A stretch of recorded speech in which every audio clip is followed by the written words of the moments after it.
Hospital window. Two men, both seriously ill, occupied the same hospital room. One man was allowed to sit up in his bed for an hour each afternoon to help drain the fluid from his lungs. His bed was next to the room's only window. The other man had to spend all his time flat on his back. The men talked for hours on end.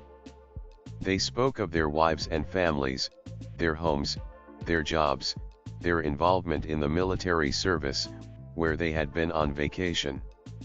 Every afternoon when the man in the bed by the window could sit up, he would pass the time by describing to his roommate all the things he could see outside the window. The man in the other bed began to live for those 1-hour periods where his world would be broadened and enlivened by all the activity and color of the world outside. The window overlooked a park with a lovely lake. Ducks and swans played on the water while children sailed their model boats. Young lovers walked arm in arm amidst flowers of every color, and a fine view of the city skyline could be seen in the distance. As the man by the window described all this in exquisite detail, the man on the other side of the room would close his eyes and imagine the picturesque scene. One warm afternoon the man by the window described a parade passing by. Although the other man couldn't hear the band, he could see it in his mind's eye as the gentleman by the window portrayed it with descriptive words. Days and weeks passed.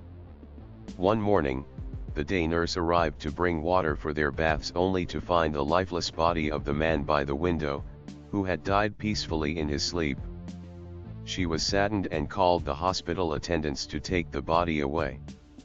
As soon as it seemed appropriate, the other man asked if he could be moved next to the window.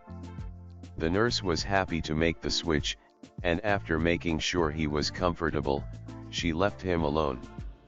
Slowly, painfully, he propped himself up on one elbow to take his first look at the real world outside. He strained to slowly turn to look out the window beside the bed. It faced a blank wall. The man asked the nurse what could have compelled his deceased roommate, who had described such wonderful things outside this window. The nurse responded that the man was blind and could not even see the wall.